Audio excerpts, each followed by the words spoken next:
अस्सलाम वालेकुम औज़ुबिल्लाहि मिनश शैतानिर रजीम बिस्मिल्लाहिर रहमानिर रहीम अल्लाहुम्मा सल्लि अला मुहम्मद व अला आलि मुहम्मद कमा सल्लैता अला इब्राहीम व अला आलि इब्राहीम इन्नका हमीदुम मजीद अल्लाहुम्मा बारिक अला मुहम्मद व अला आलि मुहम्मद कमा बारकता अला इब्राहीम व अला आलि इब्राहीम इन्नका हमीदुम मजीद औज़ुबिल्लाहि मिनश शैतानिर रजीम बिस्मिल्लाहिर रहमानिर रहीम। आज हम गुफ्तगू करेंगे हमज़ाद की ही सीरीज़ को आगे बढ़ाते हुए कि हमज़ाद किस तरह से लोगों को डिस्टर्ब करते हैं। अगर किसी का कोई एक्सीडेंटल वैकल्टी होती है तो उस जगह पे उसकी हमज़ाद मौजूद रहती है, चाहे उसकी जो है आखिरी रसूमात कहीं भी अदा की जाए, लेकिन एक समझो कि उसका हिस्सा वहाँ पे रहता है। मैंने कहा था कि हर इंसान के जिस्म के मुख्तलिफ हिस्से होते हैं, तो वो वहाँ पे रहता है। तो अक्सर लोग जब वहाँ से गुज़रते हैं, हज़ारों सालों से लोग बहुत सारे जो हैं जंगों में मर गए, नीचे ज़मीन के तह में कब्रिस्तानें हैं, ऊपर शहर आबाद हो गए, कहीं दरिया थे तो वहाँ से दरिया खुश्क हो गए, कहीं खुश्की थी तो तरी हो गई, पानी आ गया। तो इसी तरह से वो वहाँ पे रहते हैं। अगर आप पहाड़ों में जाएं, अगर आप कहीं वीरान जगह में जाएं, तो वहाँ भी ये चीज़ें होती हैं। और मकामी लोगों को कभी कभी नज़र भी आते हैं इंसानी सूरत में, क्योंकि वो इंसान की हमज़ादे हैं तो बसूरत इंसान ही नज़र आएंगे। कभी कभी वो इंसानी आवाज़ की गुफ्तगू सुनेगा, कभी कभी वो उन आवाज़ों की जो मानी और मतलब समझेगा, यानी उसकी लैंग्वेज को समझ सकेगा, और कभी कभी उनको ना ही भी समझ सकता, यानी कभी ना समझ आने वाली लैंग्वेजेस हो सकती हैं। ये इसी तरह से ही फिर हमज़ाद जो हैं लोगों के ऊपर मुसल्लत हो जाते हैं, और उनको लोग जो हैं कहते हैं कि भाई इन पे जिन्न आ गया। मुख्तलिफ़ इलाकाई ज़बानों में उनको मुख्तलिफ नाम दिए गए हैं। कहीं पे से भूत प्रेत बोलते हैं, कहीं पे से प्रेत बोलते हैं, कहीं पे हमज़ाद कम लोगों को मालूम है, हमज़ाद नाम नहीं देते ज़्यादा, जिन बोल देते हैं। जबकि जिन का मतलब है नादीदा मखलूक। उस नादीदा मखलूक में हमज़ाद एक अलग सी मखलूक है। वो जब मुसल्लत हो जाते हैं तो हमज़ाद अक्सर करके लोगों को मार भी देते हैं, ये नहीं है कि उनको छोड़ देते हैं। या लोग अगर कब्रिस्तान में गए और कब्रिस्तान में जाते हुए उनसे कोई गलती हो गई, फ़र्ज़ करो कि उनको गुस्ल नहीं है, उनका वज़ू नहीं है, यानी वो प्यूरीफायर नहीं है, या ऐसा भी होता है कि कुछ लोग जो हैं सफाई का ख्याल नहीं रखते, कहीं भी पेशाब कर लेते हैं। तो इस हालत में भी जो है कहीं अगर हमज़ाद होगा तो उनको तकलीफ़ देगा। इसी बात को मद्देनज़र रखते हुए अहादीस में आता है कि दरख्तों के साए तले कोई भी हाजत नहीं करे, यानी मकसद ये है कि पेशाब नहीं करें, वहाँ गंदगी नहीं करें, जो दरख्तों का साया है। और रास्ता जो होता है, रास्तों में भी न करें, क्योंकि वो जो हमज़ादे हैं वो आती जाती हैं जब, तो उनके एक टिपिकल रास्ते होते हैं। आप लोगों ने देखा होगा सुना भी होगा कि मुख्तलिफ़ गाँव में ऐसा होता है कि भाई कोई एक ख़ास वक्त पे कोई बंदा वहाँ से निकल रहा है और फलां जगह पे गायब हो रहा है। इसी तरह कभी किसी को कोई बुज़ुर्ग नज़र आता है कि फलां जगह से निकला, फलां जगह पे गायब हो गया। तो ये हमज़ादे हैं। इस चीज़ को इसी तरह से समझें कि अगर वो एक्सीडेंटल हिसाब से गए, खुदकशियाँ की हैं या कोई और मसाइल हैं, तो उनको अज़ाबें होती हैं। अब वो अरवाह बद में शामिल हो गए, तो वो अगर किसी के ऊपर मुसल्लत होगी तो वो उनको चैन नहीं लेने देंगी जिनके ऊपर मुसल्लत होगी। तो इस तरह से मुख्तलिफ़ किस्म की हमज़ादें लोगों को टच करती हैं। कुछ हमज़ादें वो होती हैं जो कि अपने आप को पीर फ़कीर ज़ाहिर करती हैं, जबकि वो हमज़ादें पीर फ़कीर नहीं होती। बहुत ही कम होता है कि कोई वलीउल्लाह किसी के को हाज़िर हो के कोई बात करे, जिस्म में दाखिल कम होते हैं, बहुत ही कम। यानी उनके वजूद में कोई वलीउल्लाह हाज़िरी नहीं करते। अक्सर करके वो जो नीचे वाली मखलूक होती है, जो बज़रिया जादू होती है या बज़रिया कहीं रास्ते से किसी को लग गए, वो उनमें अंदर आके उनको कहेंगे भाई हम फलां हस्ती हैं। कोई ख्वाजा साहब बोलेगा अपने आप को, कोई गौस पाक बोलेगा, कोई किसी और वली का नाम लेगा, और फिर वो वहीं पे जो है उनसे न्याज़ें वगैरह लेगा,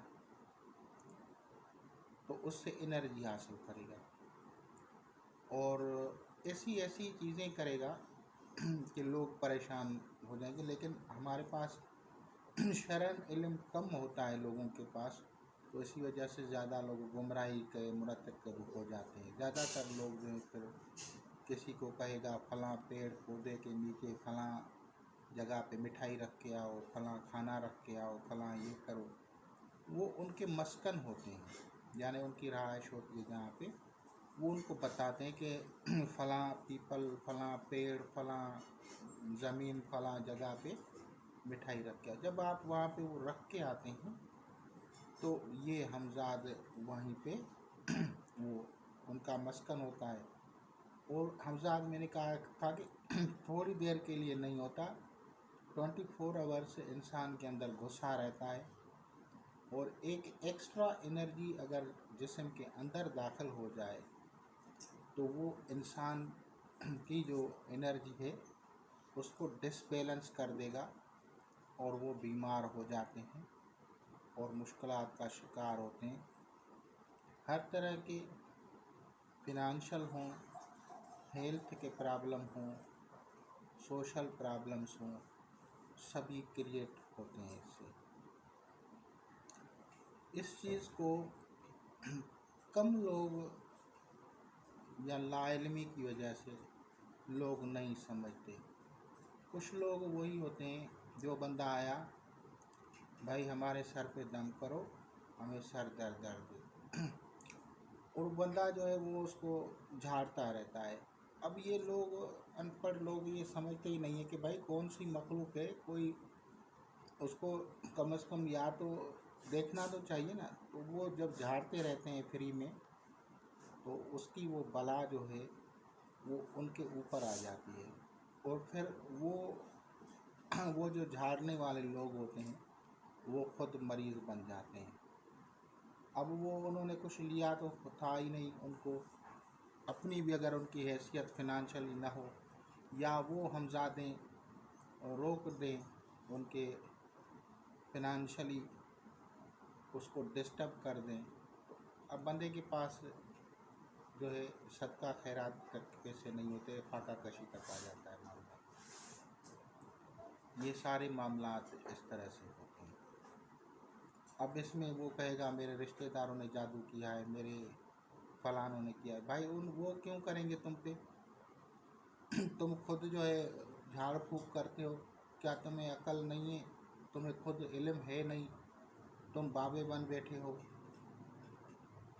मस्जिद के बाहर से बच्चा आया रो रहा है, झाड़ लगाओ, ये क्या तरीका है? बंदे को पता ही नहीं है, पता नहीं है उसको जिन है भूत है, तुम लोग झाड़ते रहते हो और फिर पहुंच जाते हो। अगर किसी सही बंदे के पास पहुंचते हो तो कहते हो हमारे पास तो कुछ ही नहीं है, हम तो सदका भी नहीं दे सकते।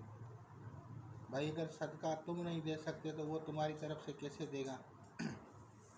जो साहिब इल्म होगा वो इतना बेवकूफ़ थोड़ी है कि ऐसे मामले में कोई बिल सांप के बिल में हाथ रख डालता है तो उसे या तो मंत्र आएगा ना, या सेफ्टी के लिए कुछ हैंड ग्लोव्स वगैरह कुछ तो होंगे, और वो भी ना हो तो ये तो जायलों वाली बात हो जाती है।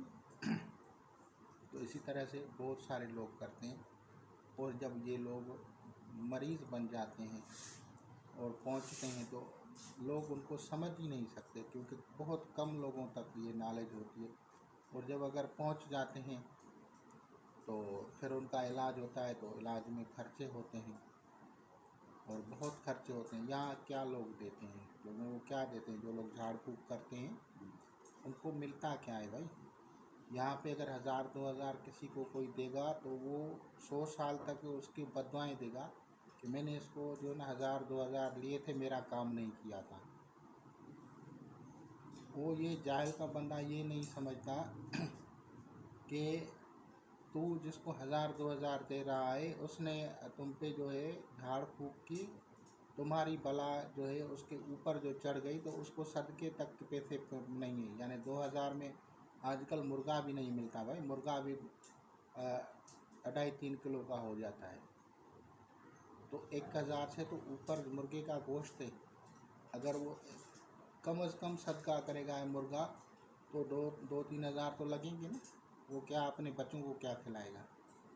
वो जब बीमार होगा तो कहाँ से दवाई लेगा? तो सबसे पहले जो है जो शरअन जो मामला आते हैं उसी में यही हुक्म है कि दवा दुआ और सदका, यानी सदका करो, फिर आप किसी को जो है दुआएं वगैरह बाद में करो। तो इसमें क्या होता है कि मरीज़ का भी सदका निकाला जाता है और आमिल खुद अपना भी सदका निकालेगा। अगर आप आमिल नहीं निकालेगा सदका तो उसको तकलीफ़ पहुंच जाती है, किसी तरह भी उसको तकलीफ़ पहुंच जाती है। और ये खुशामदी करना लोग छोड़ दें, जो भी पीर फ़कीर कहलाते हैं या आस्थाने वाले कहलाते हैं, ये उन सबको मेरा एक मशवरा है।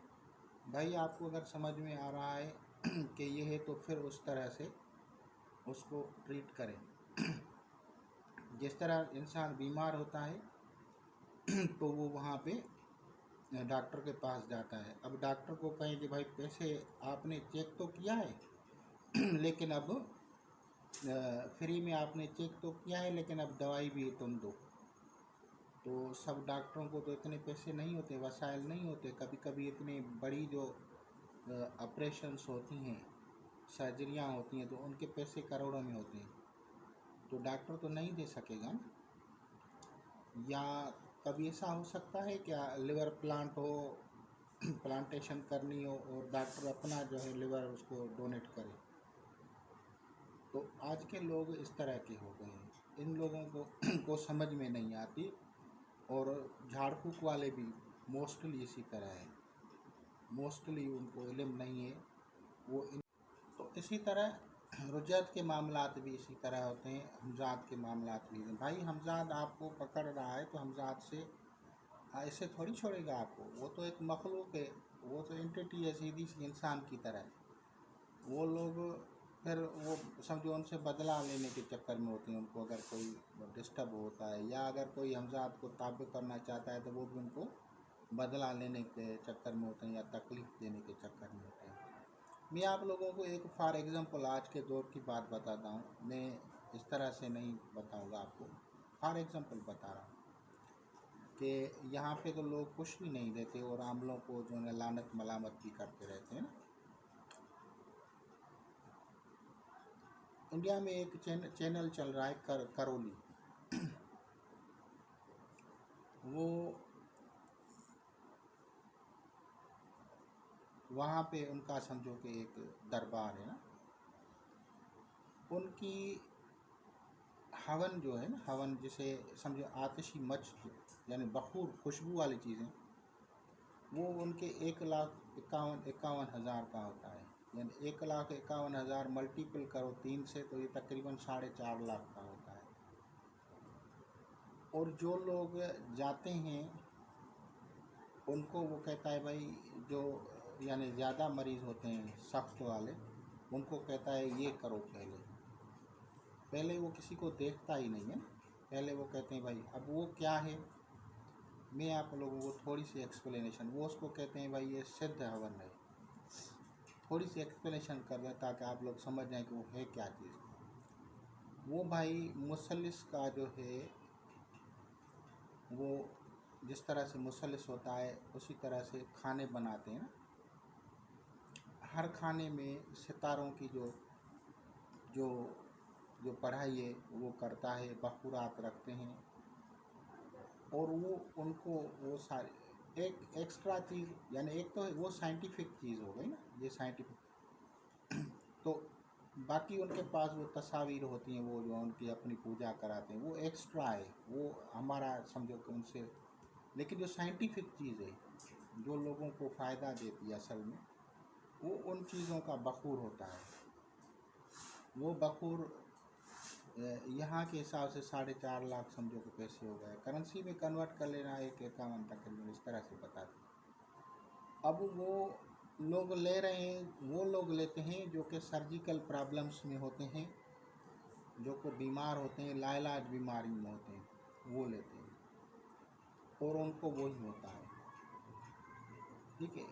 लेकिन यहाँ पे लोग ऐसा थोड़ी है कि आप लोगों को, आप लोग कहेंगे भाई इससे, वो कहेंगे भाई हमारा खर्चा हो रहा है। यहाँ पे अगर आप ऊद लेने जाएं, ऊद की लकड़ी लेने जाएं, संदल की लकड़ी लेने जाएं, अगर आप लोबान लेने जाएं, ये दुनिया जितना भी चीज़ें, ये सारी ओरिजिनल अगर लेंगे तो आपकी महंगी पड़ेंगी, खर्चा होगा। और क्या फिर आमिल आप लोगों से बार बार पूछे कि भाई हमें अभी इतने दे, ऐसा तो हो ही नहीं सकता ना। और इन बखूरात के बगैर वो बलाएं आप लोगों को छोड़ती नहीं है, इन बखूरात के बगैर बलाएं छोड़ती नहीं है। हम जब उसका फ़र्ज़ करो इलाज कर रहे हैं तो हम मुकम्मल तौर पे वो उसकी पहले तो आइडेंटिफिकेशन होती है कि भाई ये बला कौन सी चीज़ है, ये हमजाद किस किस सितारे से, किस बुर्ज से, इसकी क्या खुराक है, किस किस चीज़ से नफ़रत करता है, किस चीज़ से मोहब्बत करता है, वो सारी चीज़ें देखते हैं। फिर उसके ऊपर उनकी बखूरात रख के, फिर उसके ऊपर जब पढ़ाइयाँ की जाती हैं तभी जाके उसकी एक तासीर होती है, और सदक़ात अलग दिए जाते हैं तभी जाके वो इंसान ठीक होता है। और ये चीज़ें इंसान को मेंटली और फिज़िकली दोनों तरह से डिस्टर्ब करते हैं। मेंटल यानी बहुत सारे लोग समझो कि नींद नहीं आ रही, ज़हनी तनाव, नफ़रत, या जिस तरह से मैंने कहा था कि नशे की एडिक्शन हो गई, या जुए की एडिक्शन हो गई, या दूसरी कोई एडिक्शंस हैं, तो वो मखलूक़ात उसके ऊपर हमज़ादे मुसल्लत होती हैं। और काले जादू के अंदर यही चीज़ें इस्तेमाल करके जादूगर आप लोगों को मरीज़ बनाते हैं। कहीं से भी किसी नशे की जो है समझो कि वो हमजाद आपको चिमटा दी, किसी की भी चिमटा दी, तो आप लोग तो उसमें हो गए। और इसी तरह फिर पेरेंट्स रोते रहते हैं क्योंकि एक तकलीफ़ का मरहला होता है। इसी तरह अगर किसी की बीवी होगी तो वो भी दुखी होगी क्योंकि उसका शौहर लाजमन गलत नशे में चला गया।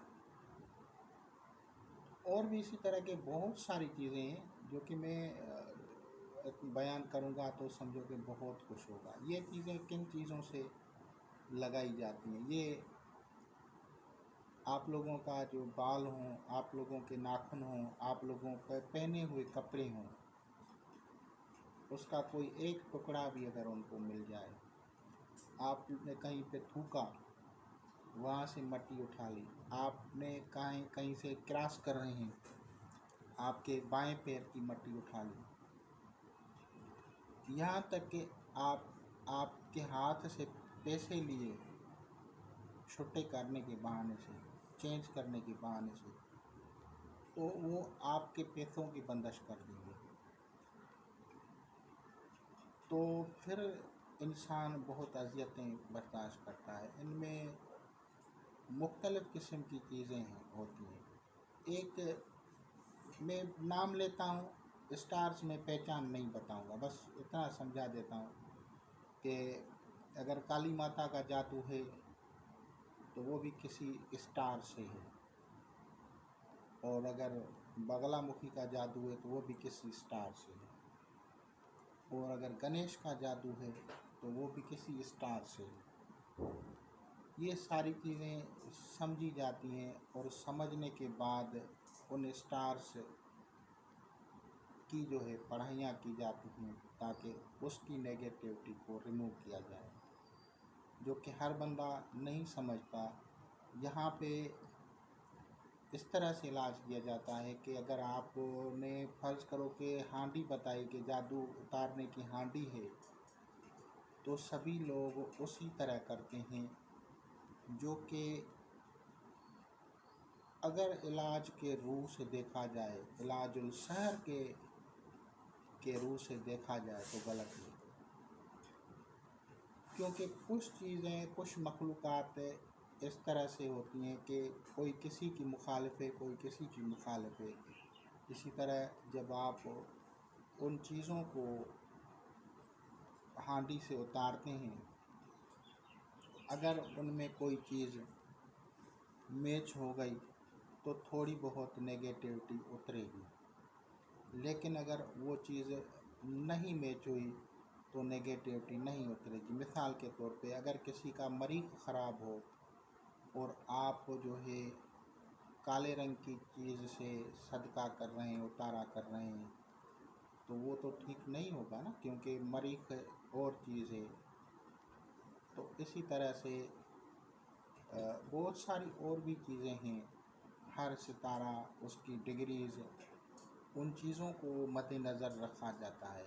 यहाँ तक कि बखूरात भी जब बनाए जाते हैं किसी मरीज़ के, तो उसके जायचा बना के, उसकी बर्थ चार्ट बना के, और उन सारी चीज़ों को मद्देनज़र रखा जाता है कि इनकी पसंदीदा नापसंदीदा खुशबू कौन सी है, इसको कौन सी खुशबू फ़ायदा देगी, कौन सी तकलीफ़ देगी।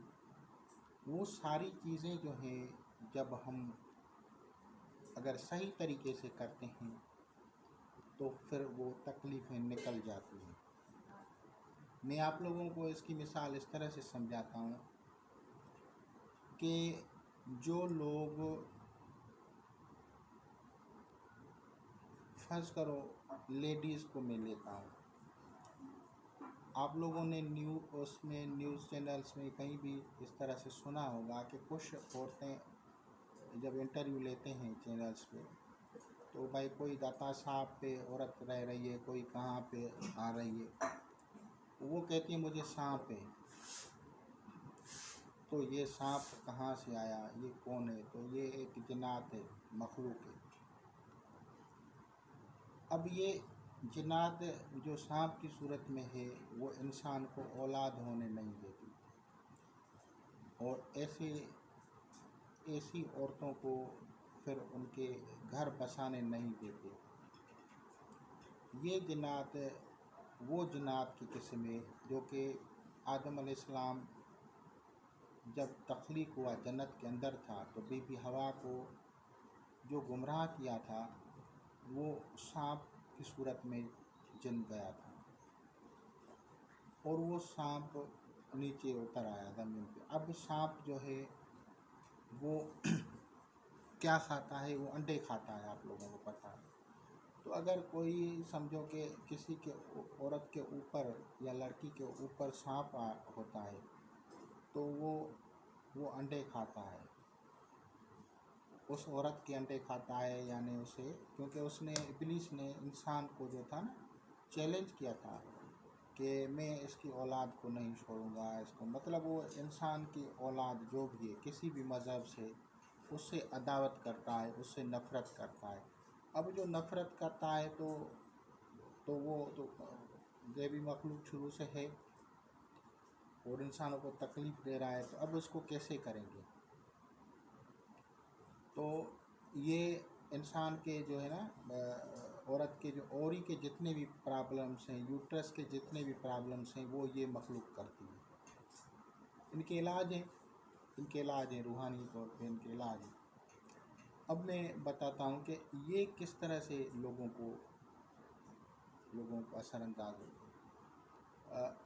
लोग आजकल एक इश्तिहारबाजी है, एडवर्टाइज़ करते हैं। जिस तरह से अगर अतार होंगे तो अपनी अतर की पब्लिसिटी करेंगे, जिस तरह से सब्ज़ी फ्रूट्स वाले हैं, तो जब सीज़न होती है ना, तो आप लोगों को फिर उस फ्रूट की जो है ना यूट्यूब पे आ जाएगी ऐड, और फिर सारी विटामिन उस फ्रूट में मिल जाएंगी। विटामिन सी भी है, ए भी है, बी भी है, डी भी है, सारी विटामिन, ये पब्लिसिटी है। लेकिन जब अगर आप किसी डॉक्टर के पास जाएंगे तो वो आपको कहेगा, भाई अभी तुम्हें ठंड लगी है तो ये थोड़ी चीज़ें ये नहीं खाया करो, या आपको जो है ना तबीयत में वाई बादी आ गई है तो भाई ये खीरा वगैरह नहीं खाओ। अगर गर्मी है तो कहेंगे भाई वो तरबूज खाओ, ये करो, मतलब वो डॉक्टर समझता है। लेकिन अगर आप यूट्यूब खोलेंगे तो आपको पब्लिसिटी हर सीज़न में हर फ्रूट की मिलेगी। जैसे ही सर्दियाँ आएंगी तो ड्राई फ्रूट पे जो है ना आपको जो है ना वो आ जाएंगी, कि क्योंकि वो उनकी एक कारोबार है ना, एक तजारत है। इसी तरह से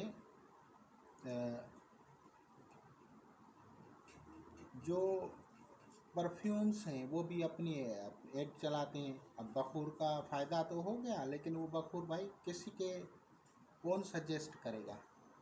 तो अब सजेस्ट भी लोग वही कर रहे हैं, बता भी वही रहे हैं ना। तो उसमें एक बखूर है संदल, और एक बखूर है ज़ैफ़रान, जिसे सैफ़रून कहते हैं, और एक बखूर है इलायची खुर्द, जिसे छोटी इलायची बोलते हैं। ये एक बखूर है, एक खुशबू है मेहंदी, हिना, जो लड़कियां हाथों पे लगाती हैं, और एक बखूर है रात की रानी, एक बखूर है चंबेली। अब ये जो बखूरात हैं, ये सांप जिन्नात को अट्रैक्ट करते हैं। आपने देखा होगा कि इन पौधों के अंदर जब इनके पौधे होते हैं वहाँ पे सांप आ जाते हैं। अब ये चीज़ें जब लड़कियां लगाती हैं, शादियों में कहीं भी जाती हैं, ये खुशबू लगाती हैं, ये परफ्यूम्स लगाती हैं, तो उनको सांप जिन्नात उनकी तरफ चले आ जाते हैं। अब इसे हम सांप जिन्नात बोलते हैं। इसे हिंदू लोग मोहिनी जिन्नात बोलते हैं, मोहिनी या नाग देवता वो से बोलेंगे। वो जिन्नात इनमें आ जाते हैं। और आजकल आप देख रहे हैं कि ये बकसरत है। हज़ूर अकरम सल्लल्लाहु अलैहि वसल्लम ने फरमाया था कि औरत को, लड़कियों को तेज़ खुशबू इस्तेमाल नहीं करना चाहिए। उसकी वजूहत भी यही है कि बकसरत आपकी तरफ जो है दीगर मखलूक़ात अट्रैक्ट होगी। उन्हीं तालीमात के अंदर एक जगह पे ज़ैफ़रान का ज़िक्र आया है, हदीस में ज़ैफ़रान का ज़िक्र है कि ज़ैफ़रान की खुशबू नहीं लगाओ। मुश्क की भाई खुशबू की मतलब अहमियत है। ऊद की अहमियत है, लेकिन ज़फ़रान से मना किया जा रहा है स्पेशली, क्योंकि ज़फ़रान जो है वो सांप जिन्नात को अट्रैक्ट करता है। इसी तरह दीगर चीज़ें भी हैं जो कि इल्म से ताल्लुक़ रखती हैं, और हमारे लोग जो हैं बग़ैर किसी सोचे समझे देखते हैं भाई संदल देखा, संदल अच्छा है, संदल का खुशबू लगाना है, संदल की बखूर करते फिरेंगे, लड़कियों को भी संदल की बखूर देंगे। भाई अगर उसके ऊपर जिन्न है और वो जिन्न सांप है, वो तो उससे और ज़्यादा पावरफुल बन जाएगा। आप उसको ज़फ़रान बना के दे रहे हैं, ज़फ़रान से नकूश बना के दे रहे हैं, वो उसको और ताकत दे रहे हैं। आप उसको ज़फ़रान जो है, ज़फ़रान से अगर नक्श लिख के दीवार पे लगा जाए एंट्रेंस पे, तो भाई आपके अंदर वो जो एनर्जी है वहाँ पे एक सांप जिन्न मुकर्रर हो जाता है, और फिर आप लोगों को वो परेशानियाँ देगा, बीमारियाँ देगा, कैंसर, दूसरे तरह के बीमारियाँ। ये इस वजह से होती हैं, लोगों को इल्म से लाबल्दी है, इल्म जानते नहीं हैं, और सिर्फ जो है वो एक है कि भाई तुम भी चढ़ो, सारे जो है ना बस पे सवार होना चाहते हैं ना, लेकिन उसकी हकीकत से आशनाई नहीं है। जिस तरह से लोगों को कहा जाता था कि भाई वो 11वीं शरीफ क्यों मनाते हैं, तो इस पर मैंने बहुत सारी जगहों पे कमेंट करके उनको समझा दिया कि 11वीं शरीफ क्यों मनाते हैं, और 11वीं शरीफ का जो है मैंने वीडियो भी बनाया था कि ये 11वीं शरीफ मनाई क्यों जाती है, और उसकी असली हकीकत मैंने बता दी थी। इसी तरह से इलाज में भी जब आप इलाज करते हैं, रूहानी हो या जिस्मानी, दोनों तरह से सब चीज़ें देखी जाती हैं, फिर इलाज किया जाता है। भाई वो हर्बल है, वो मिनरल्स में है, वो एनिमल या एनिमल्स से क्या किस चीज़ से इलाज होगा। आज के बखूर में अगर मैं आप लोगों को बताऊं कि कुछ मखलूक़ात वो होती हैं जो दुम्बा खा जाती थी, ठीक है। अब दुम्बे के जो बाल हैं, दुम्बे की हड्डियां हैं, दुम्बे की जो सींग हैं, उनकी भी बखूर दी जाती है, ऊँट की भी दी जाती है। इसी तरह दीगर चीज़ों की भी होती हैं, लेकिन कब, किसके लिए, किस किस जो है बर्थ चार्ट वाले को वो फ़ायदा देगा। मछली का सदका कब देना चाहिए, इसी तरह बकरे का या मेंढे का सदका कब देना चाहिए। ये सारी चीज़ें जब तक इंसान न समझे, तो ये झाड़ फूँक वाले मामलात से इंसान दूर रहे, क्योंकि झाड़ फूँक मैंने बताया कि लोग क्या देंगे आप लोगों को, और ऐसे बहुत सारे लोग मुझसे आते हैं व्हाट्सएप पे, शिकायतें करते हैं, रोते हैं, ये हो गया वो हो गया। तो मैं उनको यही कहता हूँ, भाई मैंने आप लोगों को बता दिया कि पहले आप लोगों ने किया क्यों, करना ही नहीं चाहिए। अब वो जो भी है परहेज़ करें, फिर अपने आप को महफूज करें, अपना इलाज करें, ठीक हो जाएं, क्योंकि वो मखलूक़ात आप लोगों को फिर छोड़ती नहीं है। यही हाल आजकल अमलियात का हो गया है। जिस तरह से एंटीबायोटिक खाते रहते हैं लोग, इसी तरह से हमारे लोग भी हैं, वो भी एंटीबायोटिक बन गए हैं। हर सबको एक ही चीज़, कुछ को फ़ायदा देगी, कुछ को नहीं देगी, लेकिन साथ में साइड इफ़ेक्ट भी ज़रूर होता है। तो इन चीज़ों से बचें। इंशाअल्लाह ताला अल अज़ीज़ आप लोगों से इस्तिफ़ादा करेंगे। खुदा हाफ़िज़।